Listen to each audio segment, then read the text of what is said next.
Welcome to Uninformed. You are listening to episode 31. This episode was recorded on the 5th of March, 2015. Today your hosts are John, Harry, Andrew and Callan.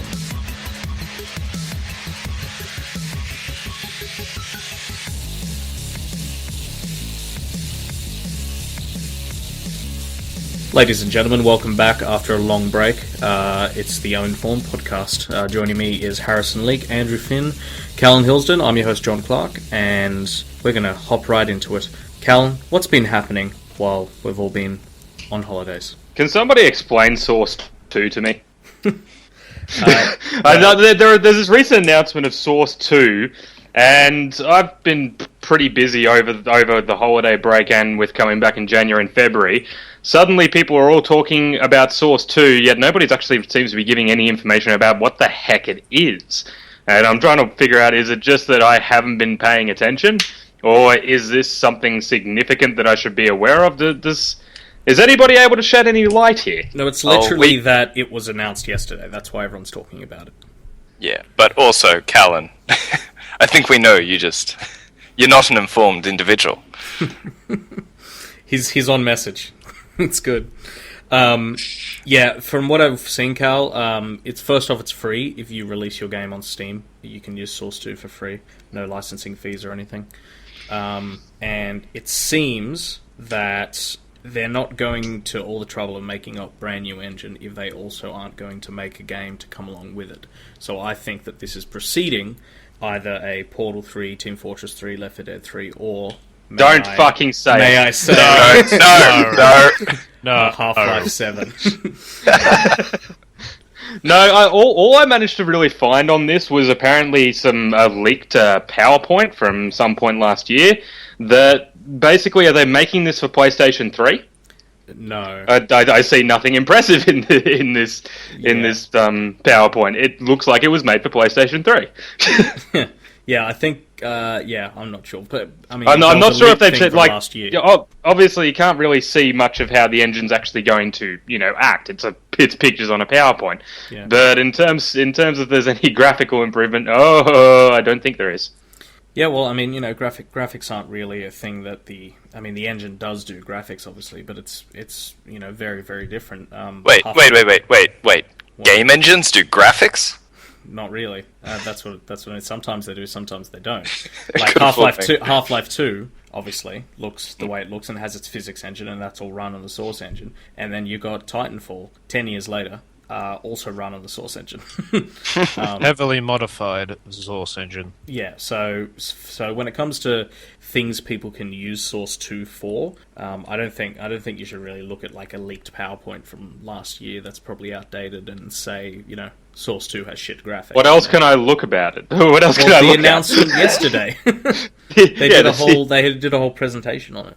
They did a Portal VR thing, which was not Portal levels we've already seen. It was new Portal levels. Oh, cool. So they did that as well, and that's also running on Source 2, they said. So.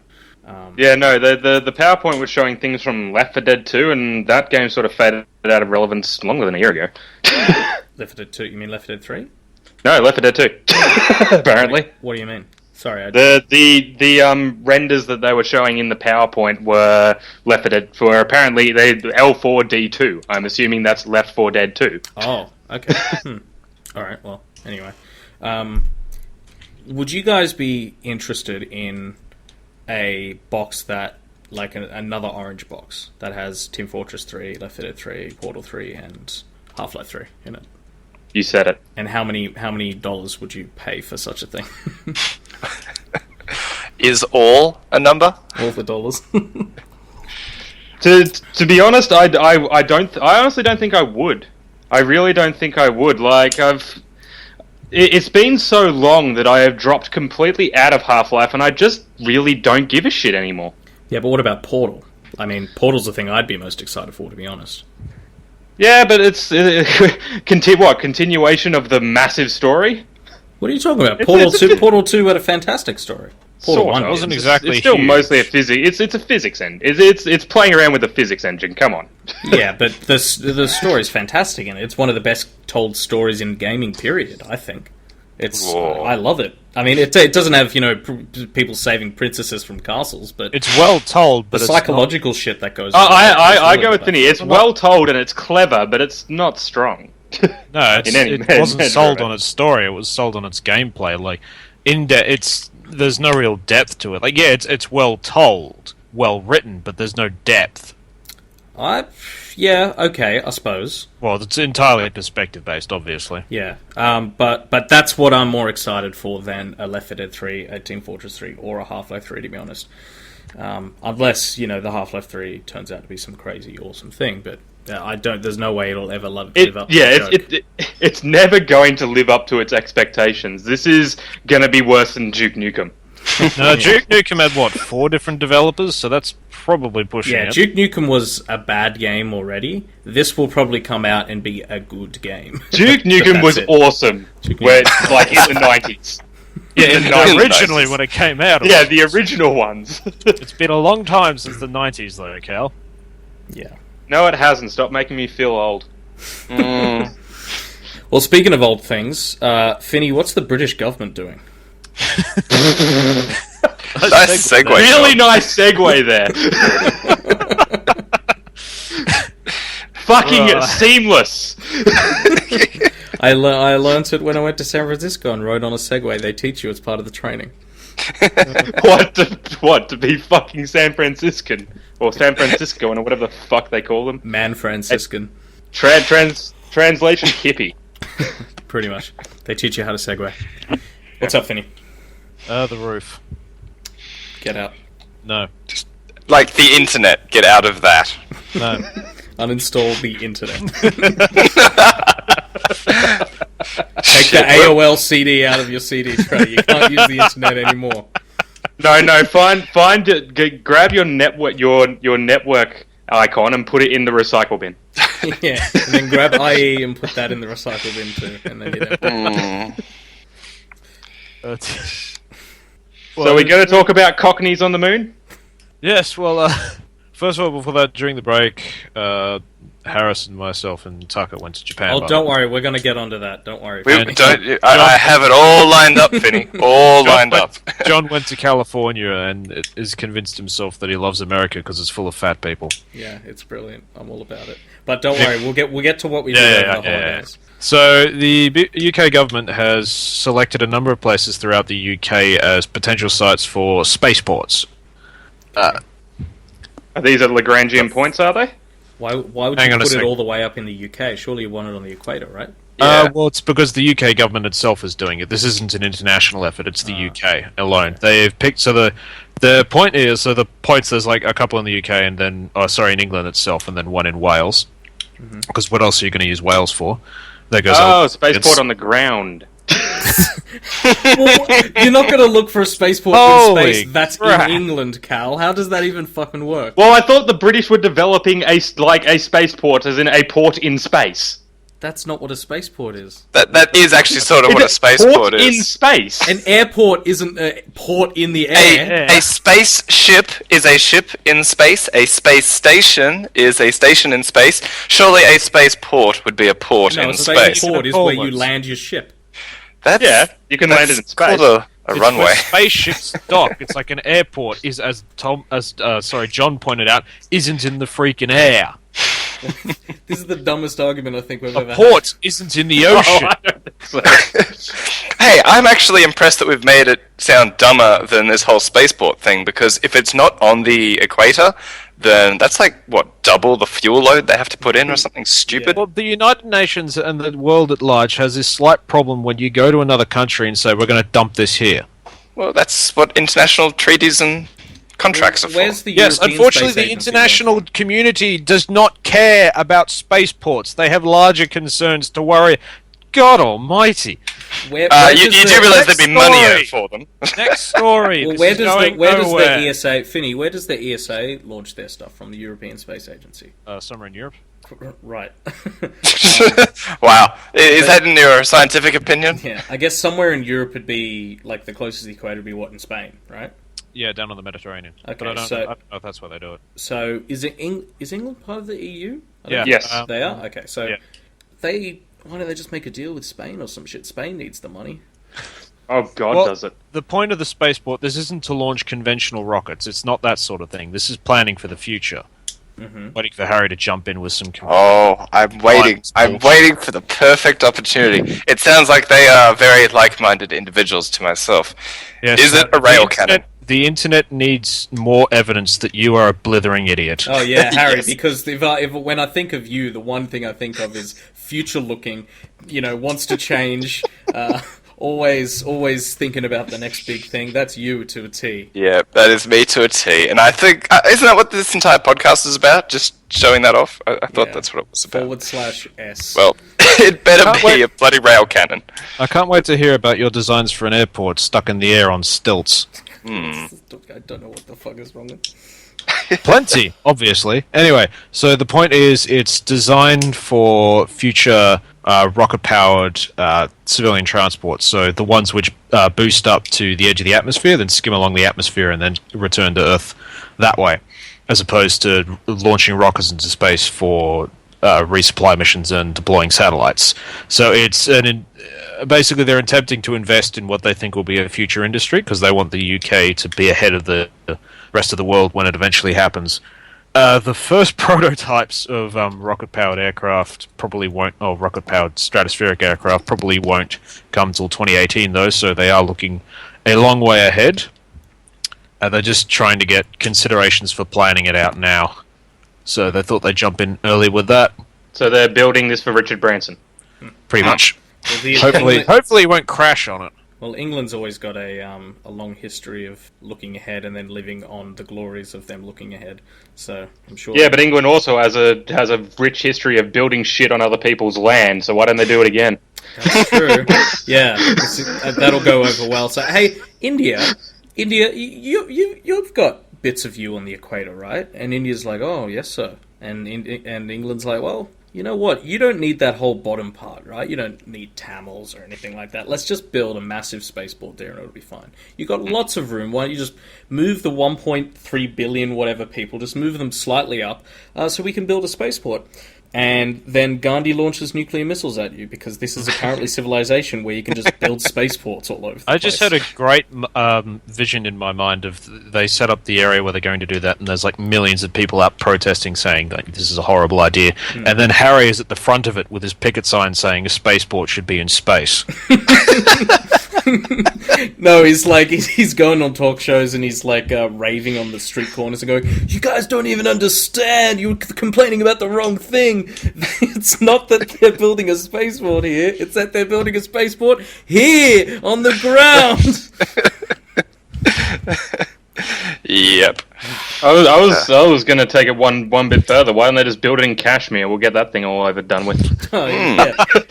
Well, there's a slight problem with British colonialism worked really well when they were the only ones with guns. Now the whole world has guns. Yeah. Wait, so, and I'm going to say, but seriously, when Harry says, but seriously, be worried. It generally means you're about to stick your foot in it. Yeah. Why don't we have a spaceport on the side of Mount Everest? Fixes two problems. One, we have a ton... That's not going to make a lick of difference. We have a ton of Why not rubbish put it every on top of time. the ladder? Mount Everest is a bit taller than a ladder. You're going to get a bit more fuel efficiency. It's not tall enough to matter. Okay, It's so the pretty first tall. issue is Mount Everest is just that, a mountain, a big pointy thing, not an awful lot of flat surfaces on it. The mountain, I think you mean to say. Yes, and like all mountains, there aren't very many flat surfaces on it. Second of all, it's Why would you want a pretty damn flat cold there. surface? In You fact, just it's stick a around- ramp. Stuff on. You can land anywhere on the planet. You don't have to land in the same place that you lifted off. We're talking Harry, about landing where do you build successfully. it? Mount Everest is surrounded by thousands of other mountains. It's a mountain range called the Himalaya. Alright, I'm just picturing some kind of, like, What is your idea of a magnetic... spaceport? Like, who needs a runway? Crash nose first! It'll Hey. save us 5 kilos of fuel. What are they called? New Horizons or whatever. They're finally starting to get that whole, same vertical landing rocket. Is But it the SpaceX? first one didn't work. And exploded. Yeah. Yeah, that was the Isn't it first. They got better. SpaceX? SpaceX, that's the one. Yeah. Elon Musk. Holy shit! Speaking of Elon Musk, I want a Tesla so bad. I actually saw one the other day. They're already selling in Australia. There was one when I was driving home from work, and the guy was treating it like shit. The thing was already filthy. Oh, brilliant! I just want to put it. You've seen those videos online, right? Of the insanity mode they call it. Yeah. Oh my god! So this thing's got infinite torque. So you just put your foot down, and 2 seconds later, you're going 120 k's an hour. Shit. It's apparently actually quite unpleasant. Like, you don't actually, once you have it, you don't actually want to use that mode because it's very unpleasant. It hurts so much. The electric motor theoretically has vastly more power than a petrol-driven one. Oh yeah. Well, everyone's saying that this particular Tesla, the P85D, I believe it's called, is equivalent to a M3 or M5 sort of, like, it's actually faster than an M3 and M5, but it's like a sports saloon, sports sedan sort of thing. Well, what about the Roadster? Well, the Roadster's a piece of shit, so stay away from that. That's actually Yeah, the Roadster Simon was the Hackett likes it. Yeah, it's no good. They bought a Lotus and they strapped batteries to it. It's actually not really a Tesla. It was their first one, and it looks terrible too. I think the new Teslas actually look pretty good. Anyway, I don't know why why are we talking about Tesla? Elon Musk, that's right, SpaceX. Yeah. Just quickly back on the spaceport. Like, is it just going to be conventional rocket-based launches that they're proposing, or have they not really talked about it? It's a rocket plane, so rather than a conventional jet engine, they strap a specific type of booster rocket to it, which enables the craft to boost its way up into the stratosphere and bounce along the atmosphere. Oh, okay. I would love to see someone actually properly put some effort into building mass drivers, because I reckon that's probably going to be the way in 100, 200 years. There's a slight problem with that. The What, G-forces G-force? will kill everyone on board, because it's not a gentle acceleration, it's a thunk, go on, and then everyone on board is reduced to basically a puddle of desiccated flesh. Make the run-up longer.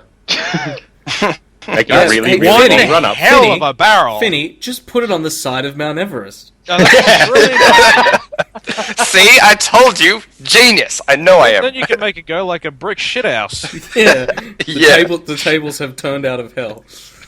Oh, shit. Harry, NASA did some dodgy HR practices, I think. Yeah. You Speaking of always... So many people just skip out on the electrician, and they hire the dodgiest bugger ever, and now their brilliant fangled rover on Mars has short-circuited itself. Genius.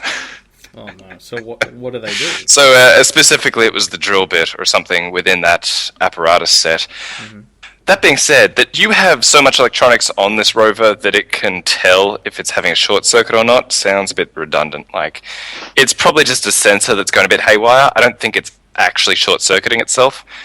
See, the Russians would not check. They would not have a system in place to check to see if it's short circuiting. They'd just ramp up the power, so it always works. The Russians wouldn't have circuits. They would have literally just dropped a triangular bit of diamond onto Mars and just hoped that it drilled in when it hit the ground. I mean, that's how they drill.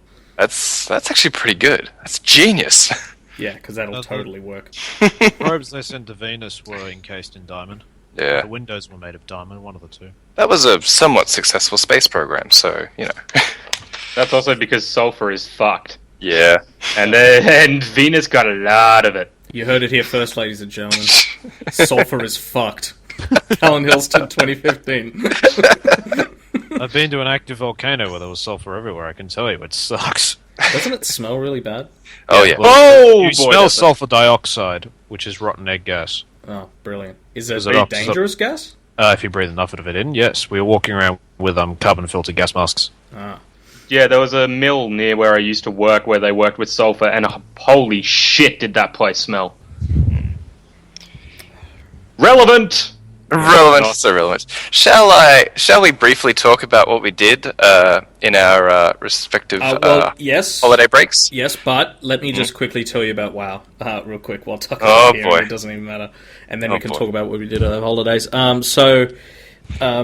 Subscription games, some of them are worth paying the subscription for.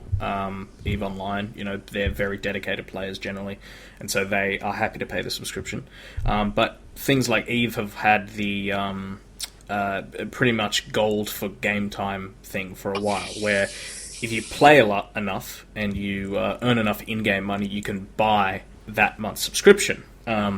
And EVE's had that. I think we spoke about WildStar, was it, Finny? They were introducing something like that a few months ago?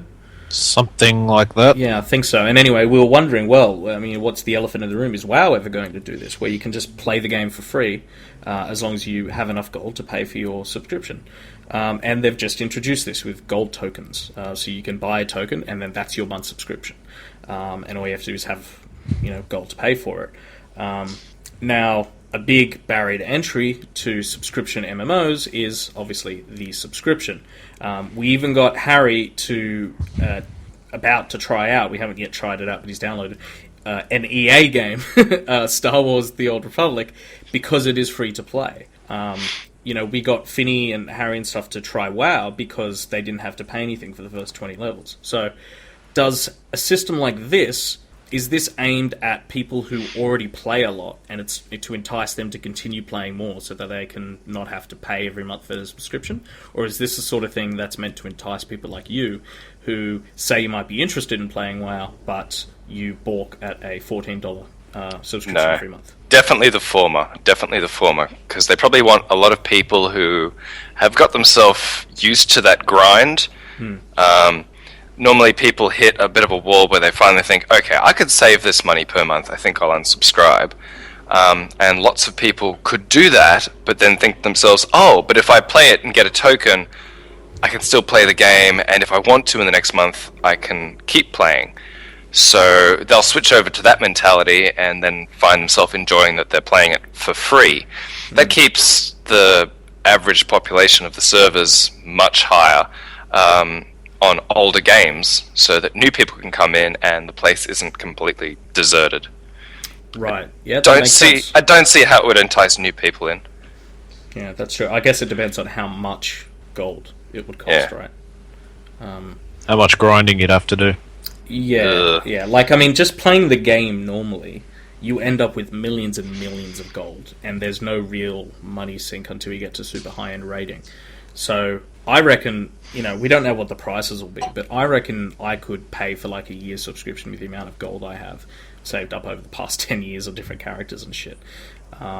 But for a new player, who every quest gives you 20 gold, 20 copper, of which you need 100 to get 1 silver, and you need 100 silver to get 1 gold, it's obviously going to be a more difficult task. So yeah, I agree with you, Harry. I think it is... it's for the more dedicated players who are already there. Yeah, once you've sucked someone in, you might as well keep them there. yeah, exactly. Callan, do you have an opinion on this? You're pretty much the other MMO guy. Not really, because I never got into WoW. The only reason I really keep up with a lot of the MMOs is basically when they're a bit nostalgic to me. Like, I find that Guild Wars 2 has more of a feel for some of the more classical MMOs, whereas WoW has always been a bit more trailblazing. I think, however, that this is going to result in a system very similar to what a lot of free-to-players are already doing, which is essentially they're trying to get you in for free, but limit the hell out of you so that you get sort of a bit of a taste for it, but you're going to get your ass handed to you by the subscribers. And basically shaming you into becoming a subscriber. Well, they've already said that they'll never go full free-to-play. They have free-to-play up until level 20, which I think is fair enough. Gives you enough time to see whether you like the game or not.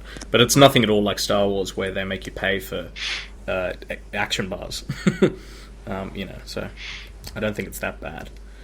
But the Old Republic isn't that bad either. You can still play very successfully without having to pay. But that's true. All these MMOs makes the games that much better. Yeah, like all these MMOs that are free to play are all these Western ones at least are way better than the Korean style MMO, which is ridiculous amount of grinding to actually get anything without paying real money. And then you can pay real money. It's like they're shamelessly pay to win over there. What did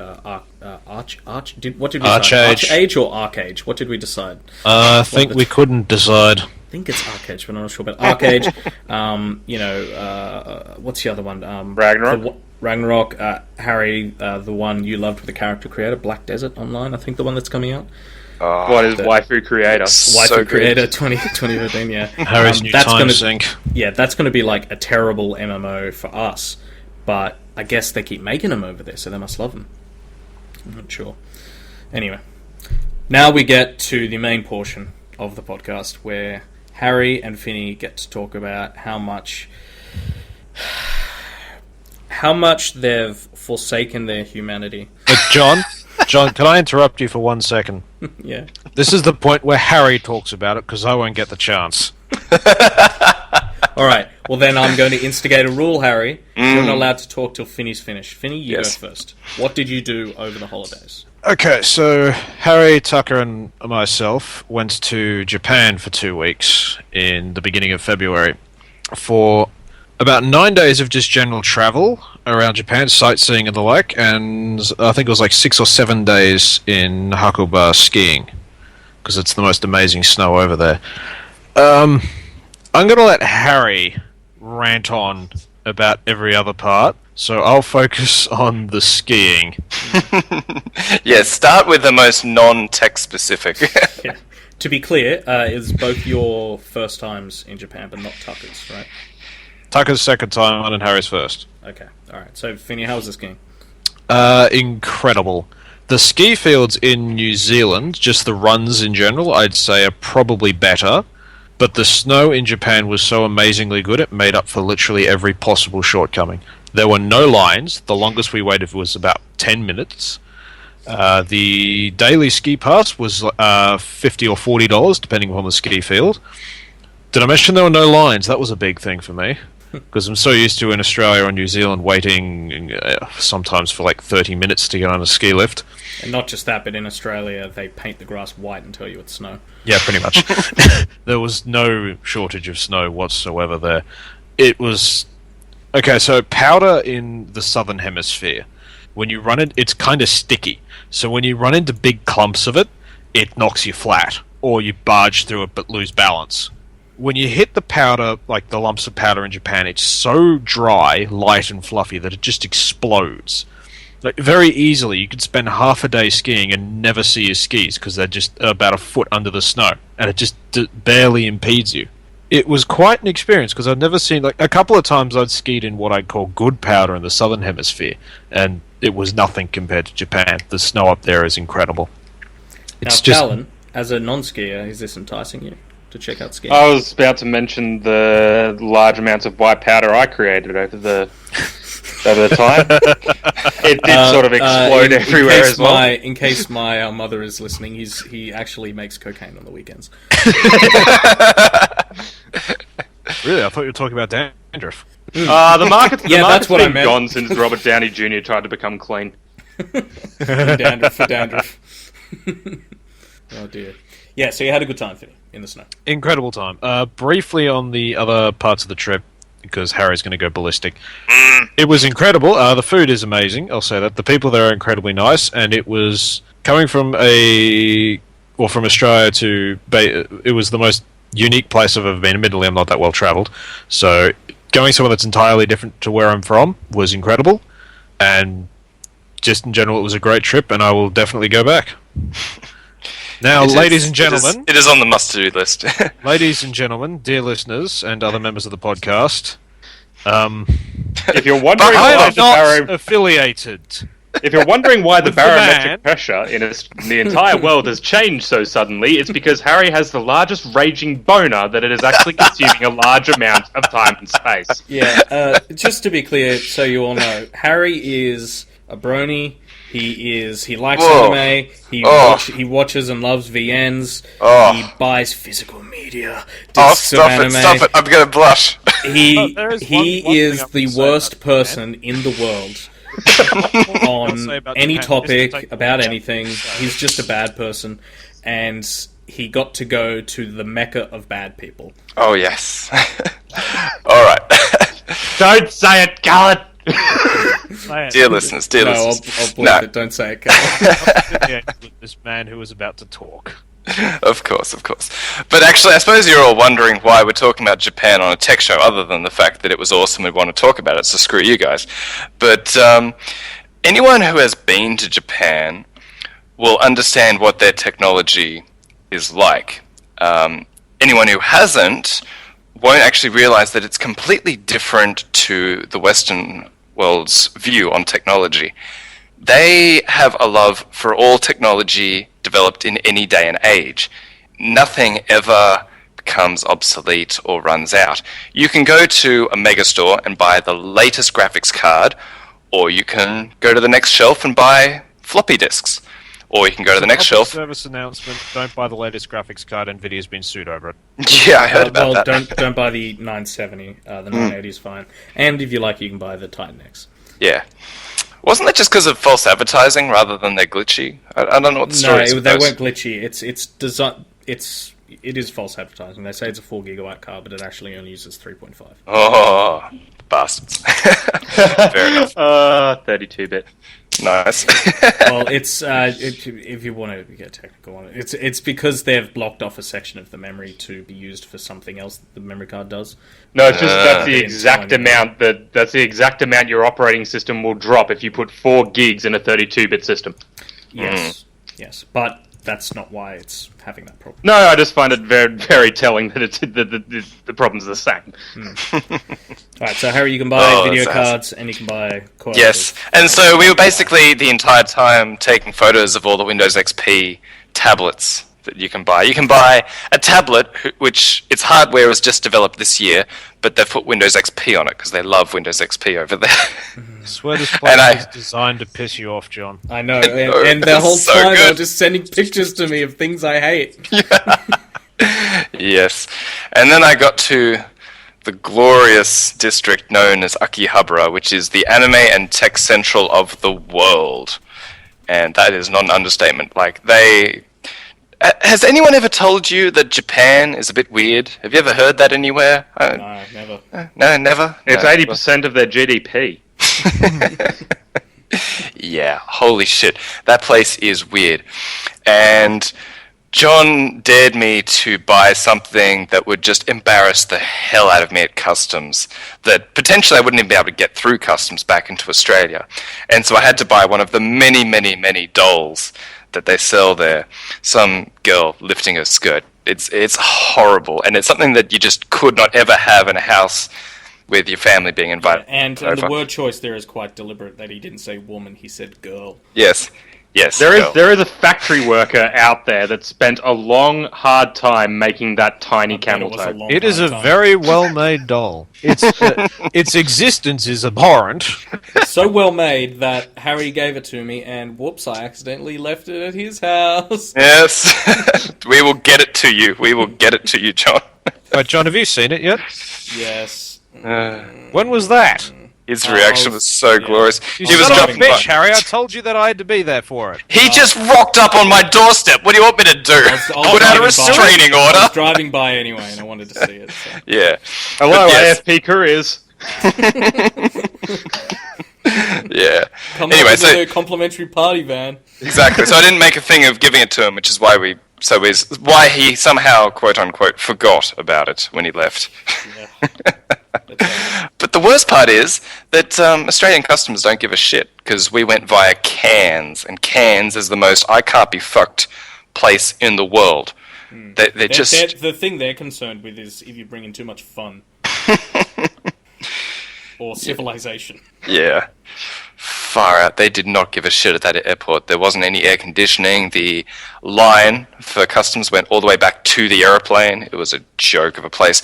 And on reflection, I could have carried all kinds of stuff back into the country.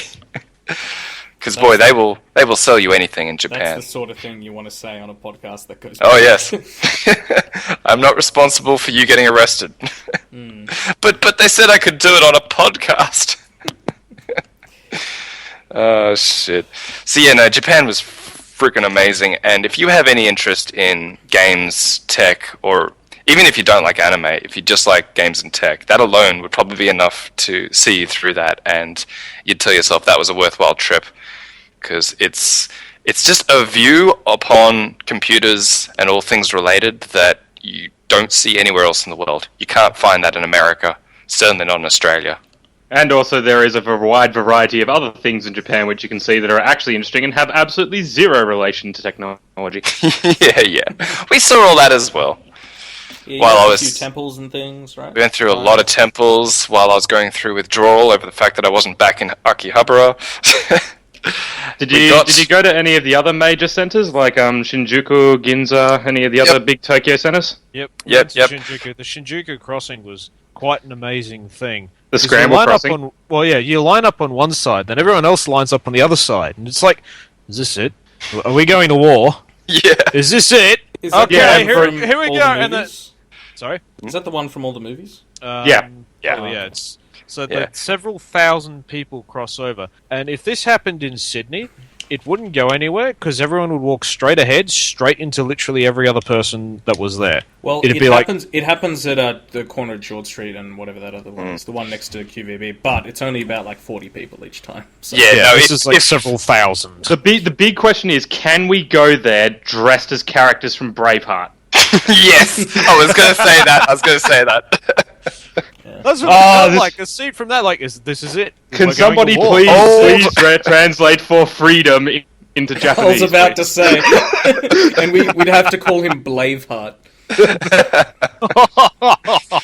Oh man. We are not racist. No, At really. all. No, you are We're watching just four Fox. white guys on a podcast making fun of the fact that some people can't pronounce a specific letter. Yeah. Does Tumblr think Japanese are white or people of color at the moment? I can't remember. I don't think Tumblr it can get its head together long enough to decide whether like up is up and down is down. As a white kin, I take offense to that. Kind This triggers me. I am anime kin. Potassium intensifies. Oh shit. Oh shit! So you had a good time, Harry. I had a friggin' awesome time, and my hands almost like broke What? off. Thanks to. I meant to say from the amount of luggage I was carrying, but I'm just gonna let you roll with whatever you thought I was gonna say in the there. same hotel room with you when that was happening. Finny, can I get a hand? I could have thought, like, if you're getting hand problems, I'm pretty sure there are, like, a million machines to do it for you there. Yeah. It's If you're having fucking hand Japan. Problems, I feel bad for you, son. Yeah. 99 hands. A hand ain't one. Oh Anyway. boy. Well, we did go to the infamous Akihabara 7-story sex store, where yes, they do sell everything and anything that you can use. How many levels instead did you of your get up? hands. I've heard that place, apparently, it gets worse every level you go No, up. there's another place which this is a specifically a sex store, so it's just full of sex toys and the like. There is another one somewhere else in Tokyo, which is just different varieties of porn, which gets worse and worse and worse as you go up. We didn't go to that one. That's the one That's what I'm That's the thinking one of. that Harry wanted to go to. Yes, I was very sad. Listeners, your hosts are fucking dirty, Oi! not nice people. Not me! Well, specifically, I don't want to single anyone out. Not you, Callan. Not you, Finny. Not you, Oh. Tucker. Oh, I Not- see. Not you, number 2. Not you, Scott. Not you, henchman over there turning a wrench. I didn't even go! You would have enjoyed it, Cal. Probably. Probably. You speak Japanese, right? A little bit, not much. Yeah, tourist level. Enough to get by. Yeah. But you That would love- be it. You love your fucking anime and shit, so... Oh, Right, so do they. So do they. Yeah, you're saying all the, like, train tickets and shit were even... Yes, I got all the train tickets, all the posters, all the public service announcements of, giveaway here and all that are all animated with anime characters. They just love it over there. They're nuts for the stuff. It's like an Funny, entire they invented country it. designed to troll John. It really is. And then you guys went there and sent me photos of the perfect country for me. It was bad. It was bad. Oh, But yeah. it's so weird. And, I mean, yeah, so Look, speaking of otherworldly, we've been playing a pretty otherworldly game this week, Oh, haven't we, God. fellas? Boom! Uninstall. Segways of the year! Yeah! Homeworld Remastered Edition. Fuck yes. Vinny, me, Cal, and Harry's his 800 by 640 screen. I haven't played it because of that. I have a bug.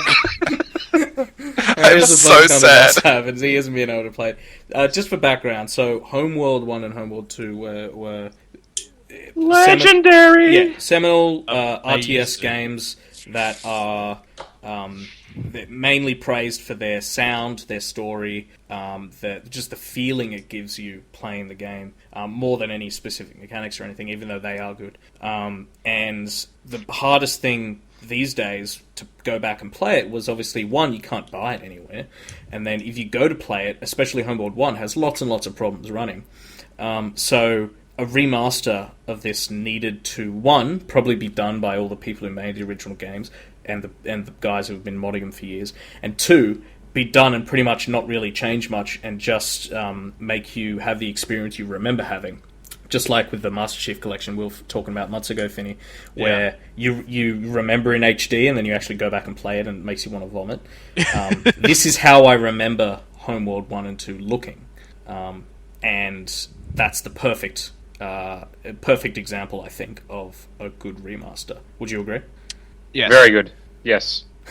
Right, moving on. The point for me, well, the moment I loaded the game, I realised I don't have enough underpants to get through this. Even the launcher, they put the launcher in, and it's the music in the launcher, and I was like, in a launcher. I know it's that the whole way through, but I was playing on the multiplayer as Higaran, and I built my first destroyer, and I was talking on TeamSpeak to a bunch of people, and they were attempting to have a conversation about, I think it was PlanetSide, and then they were like 15 minutes into it, and then I've just jumped in. It's like, like, Vinny, what the hell? I just built a destroyer! And it was like 5 minutes of me just screaming at how awesome this thing was. And it came out the side of my mothership upside down! But it was more, I know, it was like that, because I remember it also long ago in Homeworld and Homeworld 2, and I thought it was good then, but since I played it, like, I've got a couple of copies of the thing lying around, or both games lying around, and playing them, most of the sparkle is gone, because there's so many better looking games. Like, the charm is still there, but it just looks horrific. And the new ones look fantastic, the Gardens of Ganesh, John. I paused the game and just looked at the nebula. Yeah, it for makes about 10 minutes. I was listening to a developer commentary about it, and with the old games, for the backgrounds, they would literally just like have a Photoshop file, paint it like blue and orange and red, and then mush them all together, like different stripes, different bands, mush them all together and make them blend, and then call that the background. And then now we've got actual, massive planets and, as you said, the Gardens of Kadesh. All the different stuff in the background where you think you saw that in the original, but you didn't really. You just saw impressions of that. It's beautiful. My reactions to some of the more amazing visuals was very similar to my reaction to, or more or less identical to, the remastered cutscenes in Halo 2 that Blur that they did, just because of how good they look. But those are cutscenes, so this is actually of a much higher order. Yeah, this game could have come out this year, like never come out in the 90s and 2000s. This game could have come out this year and been perfectly competitive, I think. What I loved is that they only charged at the most like $40 for it. And you get 4 games. Yeah. You get Homeworld 1, you get Homeworld 2, you get the Homeworld 1 and Homeworld 2 originals, so you can go back and have a look at what they looked like. And you get the multiplayer beta as well, which is all 4 races from the game. So you can play one race against the exact same race, but years later, the Higarans against the Kushan. Have you played it? I've been playing a bit of it, and it's they've funny got all the different types as well, because you can play as the all Higarans the different classes and have the squads of interceptors coming out, and then you go and play as the Kushan, and you got to build them one by one. And so it's really interesting, and that's why it's in a beta, because they have to obviously balance that. Oh yeah, well, I've had playing that. I had some pretty significant lag issues, but multiplayer lag, that's nothing new. I played a 6-person map Right. and me and the guy I was playing with moving our massively oversized war fleets.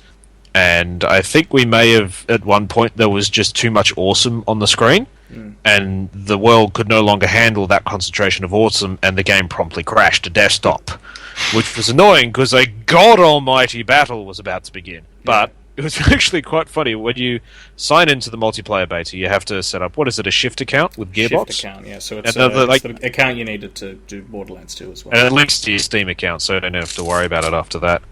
And it was funny because the number of times they told you it's a beta, like the title has Homeworld Remastered Multiplayer Beta, and then stamped over the top of it is a big red beta. And then you have to type the word beta into a box to get in. It's like, I think this is a beta! I'm not sure, but I think it's a beta.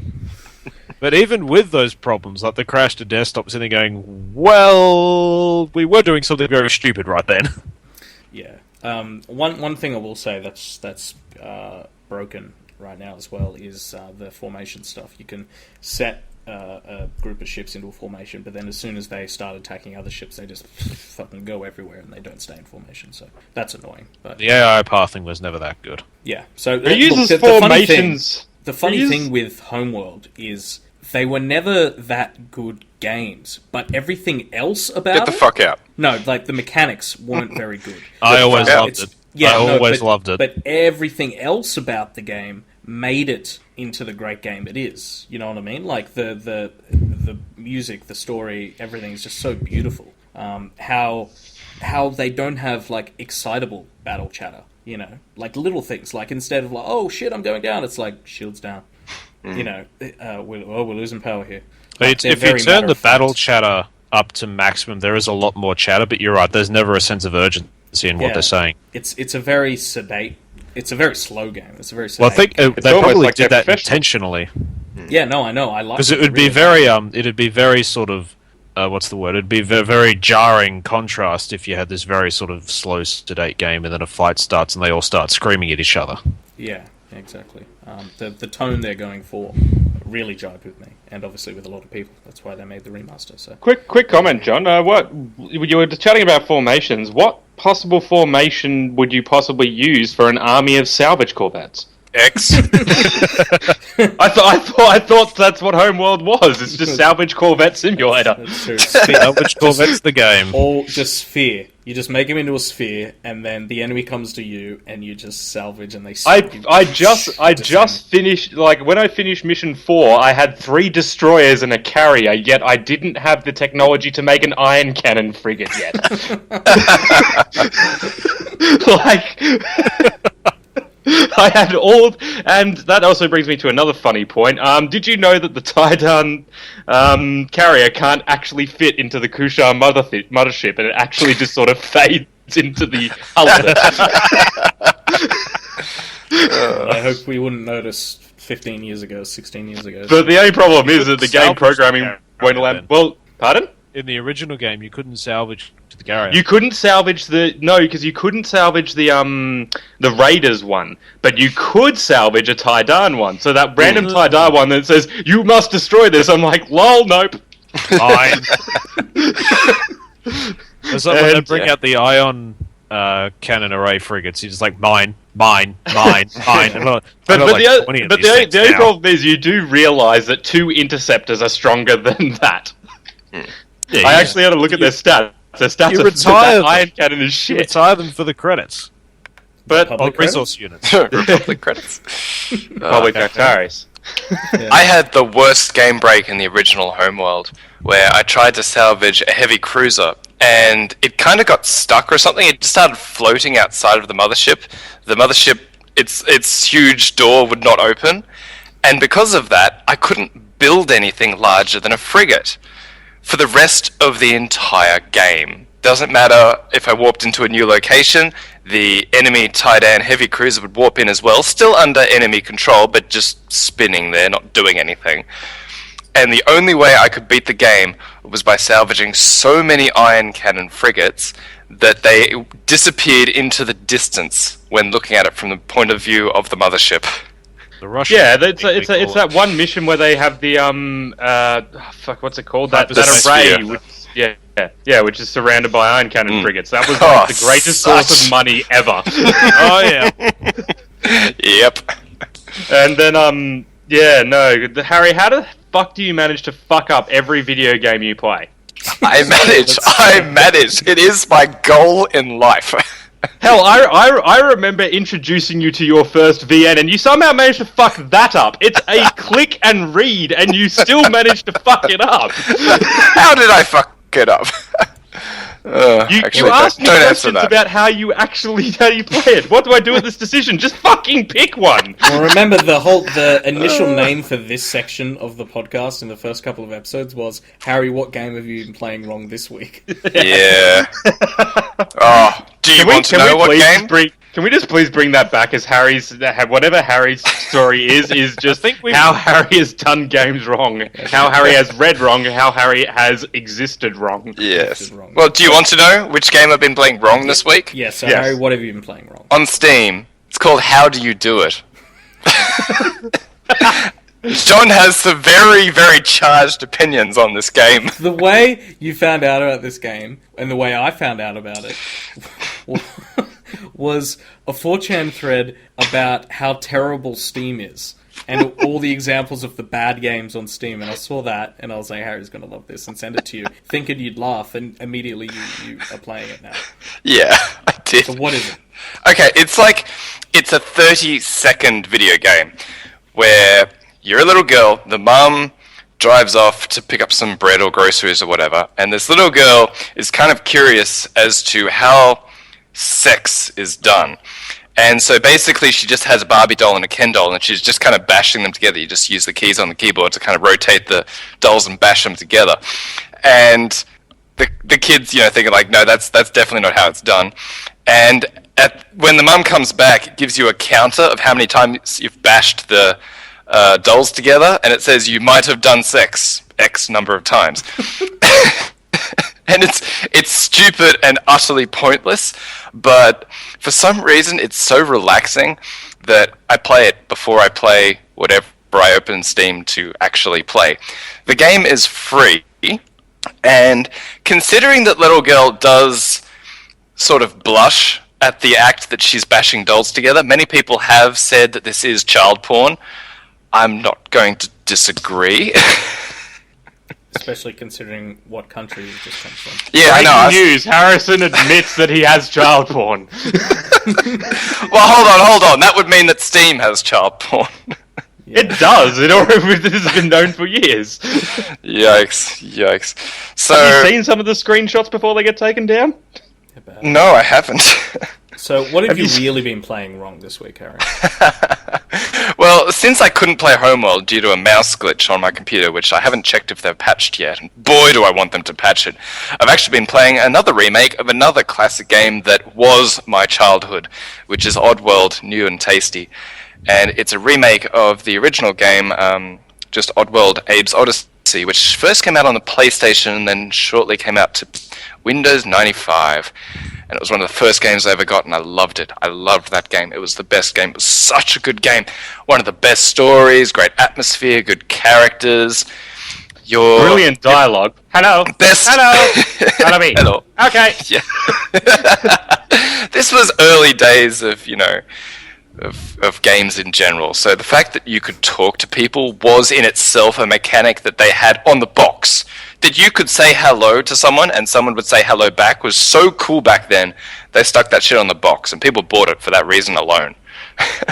They've made it a lot more fluid now. It's now in, some people refer to this as 2.5D, so it's a 3D game, still on a 2D platform only. It's pretty much, for the most part, an honest recreation of the original game. Because it's 3D, it's a bit more difficult to get out of situations that would instantly kill you in the original game. So they've introduced a bit of a health bar. Like, you can get shot a number of times before you die. In the original game, you get shot so much as once, you're dead straight away. I'm not too happy about that, but it had to happen. The 3D mechanics wouldn't have allowed for insta-death. It would have sucked and I would have rage quit. But that would have been nostalgic as well. Because we all remember rage quitting. That's what video games did back then. Surprised you haven't played Dark Souls yet, Harry. Who says I haven't? No, if Harry was to play Dark Souls, he would go straight through it, one life, never die, and just do it perfectly, because that would be doing it wrong. Yeah, because he doesn't realize how souls and humanity works and all that sort of thing, so he'd miss out on like 5 different mechanics. Harry. I wonder if that can actually be done in that game. That would be awesome. No. Harry Shit. gets Anyway. a copy of the game with a bug that allows him to. Yeah. That's true. That'd be good. Anyway, the thing that really sold this game for me was when I first finished the original game. I was like 12 years old or something, really young. And I was super nervous about the ending level. You know, you got a countdown timer, you got alarms going off, everyone's shooting at you. The game is not one of those level up things where you become death incarnate by the end of the game. You're the exact same character as the beginning of the game. You're still defenseless, not armed. You know, anything can kill you, and it's super nervous because the story has really ramped it up at the end. Like, this is the point where you can finally save everyone, you know. And so I'm freaking out. I get my sister in to kind of just give me moral support. And she was super into this game as well, because she loved the game, story, and everything. And so I get to the end of the game in this new one. I instinctively look over and my sister's not there, because she's outgrown video games. I felt very sad. And then your hands broke. But all I had to do was call her up and say, hey, they made a remake of this game. And I went to the end, and she said, oh, is it the level where this, that, and that happens? And, you know... So she got to support me over the phone, which was nice. Just keep telling yourself that, Harry. That's what family's for. Yeah. No, I was pretty young when I played the first one, so it did make me really nervous at the end. I was like 10, you know. Yeah. Do you ever have things like that aren't actually scary, but when you were a kid you played them, they were really, like, they really affected you, even though they're not that scary? Oh shit, yeah. My one was the zombies in Ocarina of Time. Whenever they'd like... Oh, yes! The They dark look creepy as Hyrule hell. and shit, they'd like look at you and go, ah! And you'd go, ah! That was scary. That was very scary. Oh shit. You know, Five Nights at Freddy's 3 has just come out. John.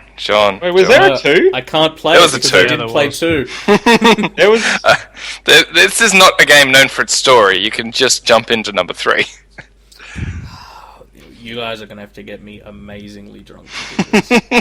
I think I I can arrange this. I promise I won't freak out until something actually scary happens this time. So in other words, the game launch title will open and you'll lose the plot. Yeah. That's pretty That's actually like every third Steam review for this game is launch game, look at menu, uninstall game. Because the menu is scary as shit. Yeah. I can't do with things like that. Yes, we'll record it and put it on And yes, YouTube. wasn't it only you and I, John, who played the PT? Yeah. Yeah, we that- watched These it. guys, we watched it. These guys watched it. it's not the same unless you play it. Oh We don't man, have a even PlayStation 4. yeah, we don't, and even just watching it was actually genuinely scary. It was. It was Oh, unnerving. it's freakier when you play it, trust me. Oh, I'll bet Holy it is. Shit. And when you're alone, it's bad. Well, from freaky games to jumpy games, Cal, you've been playing Firefall. Oh, yeah. But yeah, basically Jetpack Simulator. That's the only thing I ever liked about it. Yeah, no, I got introduced to this by my friend Jono, which you guys all know. He said you got to play this game. It's really fun. Blah blah blah blah blah. I got in. And I'm like, what the fuck is this? This is just shit everywhere. And then I played as what character was it? Dreadnought, I think it's called. And I was King Boss no matter where the fuck I went. So I'm pretty sure that class is a little bit overpowered because all these other people are dying and I'm just sitting there being a badass. It's basically what they've done is they've got a character, a DPS character, and turned him into a tank, but not reduced his DPS. So he's just a fucking boss. Balance anyone? Like, I do exactly the same, like almost exactly the same damage as the DPS characters, like the snipers and so on. But I also have all the benefits that are incurred in a tank, ridiculously high health. And so I can just take out everything. It's just, it made it not fun. So I ended up switching to other characters simply because just standing there firing this bloody little Gatling gun you get constantly. And like, I even got bored at that, firing the gun, so I just went and meleeed everything. Yeah, the game's traversal and getting around stuff is really fun, but I love the concept. Well, yeah, but once you take that away, it's just another generic MMO, you know? Yeah. I was really, I was fully hyped for this. When the trailer for this came out in 2010, and it was the ship crashing into Brazil and shit, and the Admiral saying goodbye to his daughter and all that, it was pretty much the start of the new Star Trek, the 2009 Star Trek. It was like that, but in a trailer. It was really affecting. And then the game comes out, and it's like, just an MMO with jetpacks. That's about it, and not super interesting story and not super interesting mechanics, really. I didn't play it for longer than a few hours. Yeah, and I always do actually like MMO shooters, even though I think I did enjoy Destiny that I played. I don't actually own Destiny, but I played on various friends' accounts, and look, it's enjoyable, but it's not something that I have the feeling I can put the necessary time into. It's not grabbing me, and Destiny didn't really grab me either. It didn't. You need to really capture me if I'm going to spend hours upon hours on your game. The Old Republic did that for me anyway because I've always loved Star Wars, so that was going to get a nod by default. But even now, like Guild Wars 2, the Firefall, Destiny, any various MMOs, they can't capture me long enough for me to think, you know what, this is actually worth putting my time into. Well, to be clear, so people know what Firefall is, Firefall's a traditional style MMO. Destiny is more like Borderlands, like a co-op sort of thing. But they're not very similar. Firefall is more similar to a WoW or a Star Wars.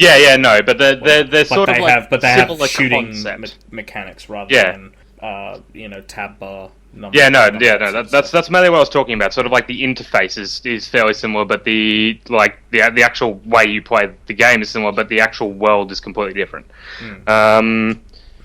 The last MMO I actually sunk a really good amount of time into was Ragnarok Online years upon years ago, and that's because it was basically the only MMO out there that I, as an 11-year-old, could play for free. Other than that, I try out the MMOs, but I don't really get too heavily into them because none of them have really captured me at all. Yeah. And then you get those freaks on PvP servers who go completely fucking skits when you beat them. It's like, fuck, I don't care what my mum does. if you play an MMO on a PvE server, you're doing it wrong. Yeah, but they're like you play PvE to get a hang of it, because you need to understand the intricacies of how the game works, how you level the characters, what each class has its sort of pros and cons, and what your actual attacks do. Because you don't want to go into a PvP server with your level 2 fucking thief and go ha stab, and then oh god, I'm on the other side of the map.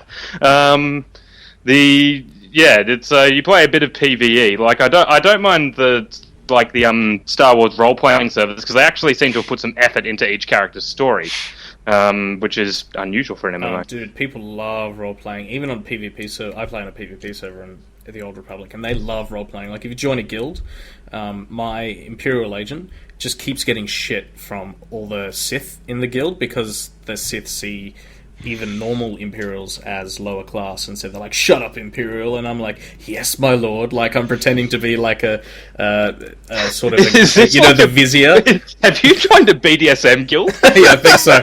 I might have by accident, but I'm like pretending to be very subservient. 50 Shades of Bane? Yeah. Pretending to be very subservient to them, but then sort of like working my way through to the top. So oh my god. Finally kill the Sith Lord. For Star Wars fans out there, you could make a BDSM guild of Jedi and Sith, and it would be 50 Shades of Grey, because they would all be Grey Jedi. And I got a groan out of everyone, I'm happy. Yeah. So I recommend I went for to Firefall, sleep or about not a 20 recommend? minutes ago. So not a recommend then, Cal, for Firefall? It's free. It's fun for a while. Get it, have some fun with it, but don't expect anything crazy. Well, good. Finny, to wake you back up, I'm about to tell you about something called Mordhiem. Do you know what this is? No. Mordhiem is a Games Workshop Warhammer thingy, tabletop thing. And seeing as you guys have been playing Valkyria Chronicles recently, which is a turn-based game, and then you go down and you move around when you actually do your turn. Which has John-approved features. Yes. I like the mechanics of that game. Mordhiem, seeing as you're the big Warhammer guy, is apparently a game coming out that is Warhammer, but Valkyria Fantasy or Chronicles. 40k? I believe it's fantasy. Couldn't care less. Okay, well, never mind.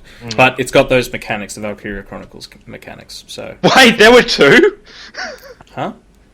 I always Warhammer thought there was Fantasy. just Warhammer 40k. I didn't know No, there's there was another Warhammer one. Fantasy and Warhammer 40k. Yeah, there's pretty much the one WoW ripped off and the one StarCraft ripped off. Yep. And Warhammer 40k is by far more popular, obviously, because it's crazy. Because it's over 9,000? Because it has guns that shoot guns. Shoot Which guns, shoot nuclear that missiles. shoot space marines, that Which- shoot which- nuclear missiles. Which one has the guy who wants to hit them with his sword? That's 40K. 40k. Ah, that one. He needs them to drive him closer.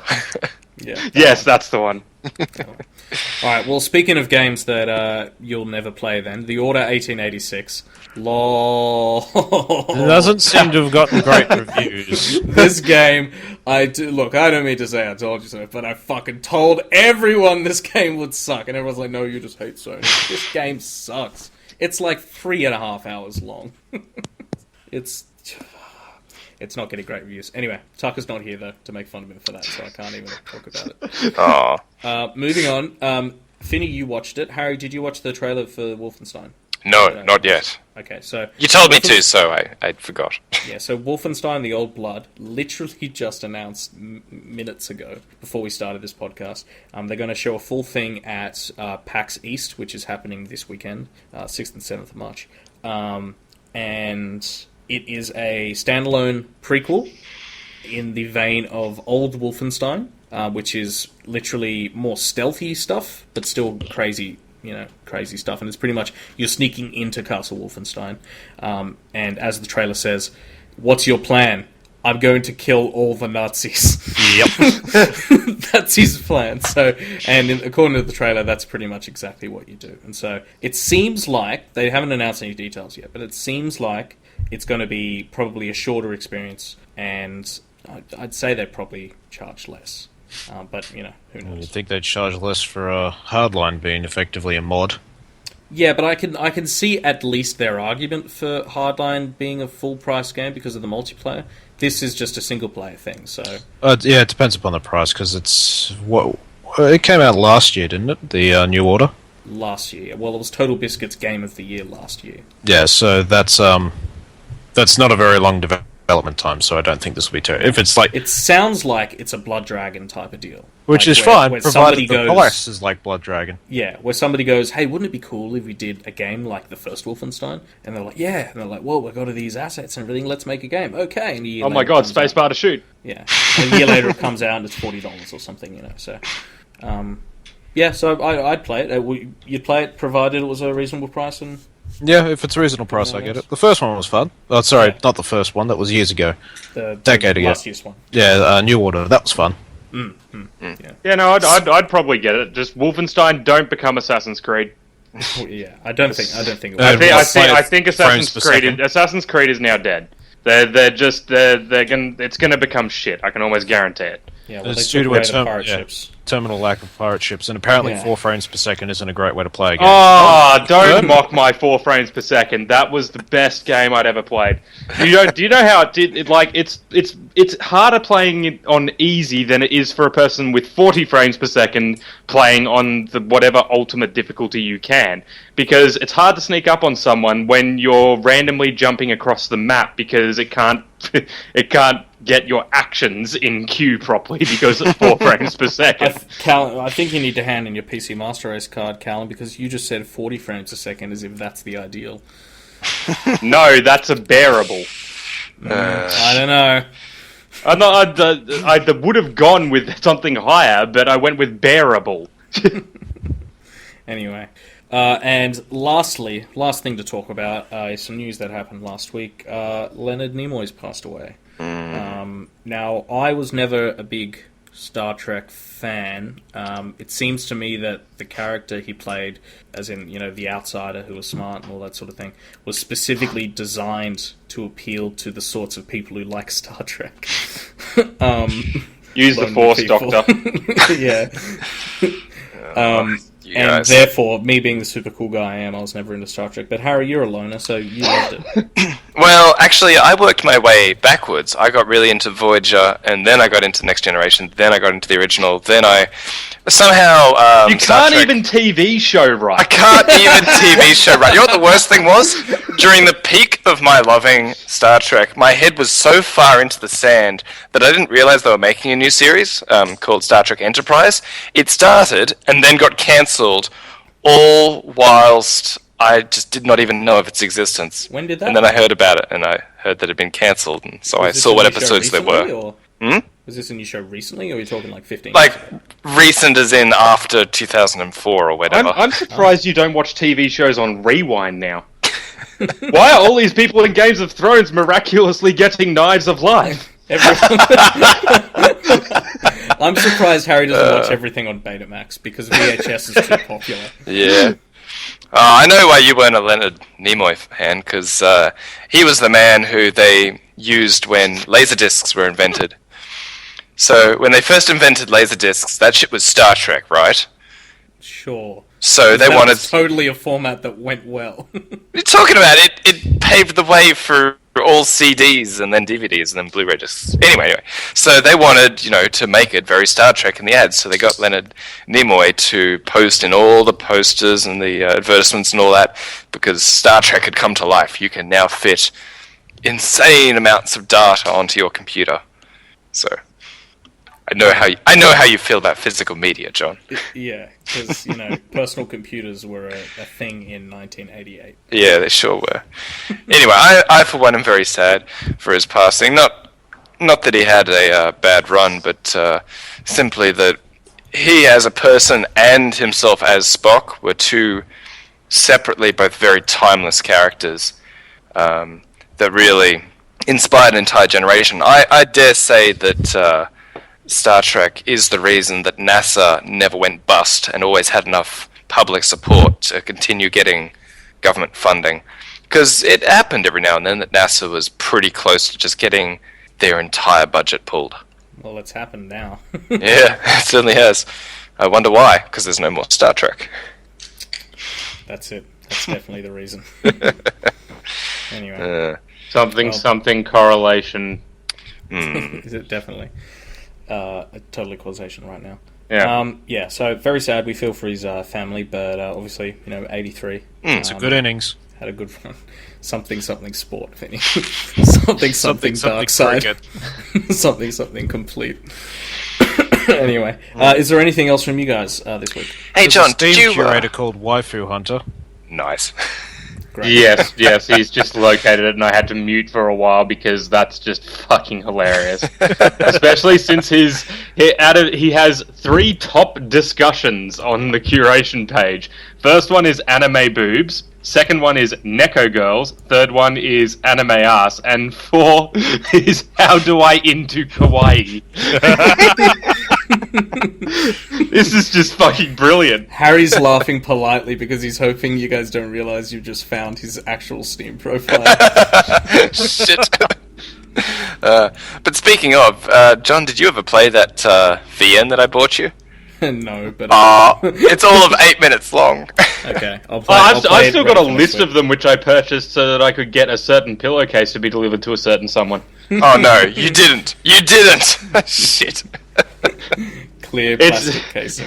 Yes, I have requested clear plastic casing, and you're a director at your work, aren't you? Yeah, thanks for getting fired. I really appreciate that. Anyway, well, this is definitely the last time we're ever talking about anime on this show. Yeah, I think Because I've totally managed to stop Callan all the other times. Callan Anyway. is the derailer. Yeah, pretty much. I did not start this. I didn't ask for this. Vinny started this. I did. Started what? Oh yeah. He did. It wasn't me. Started what? About what? The derailing. Oh, right. Yes, Oh, we'll have with to the go white back a answer. fair few episodes to find out I where have the been well derailment started. behaved. Bullshit! Yeah, I believe the derailment started in episode 5, because I think episode 5 is the first time you appear, Callan, so...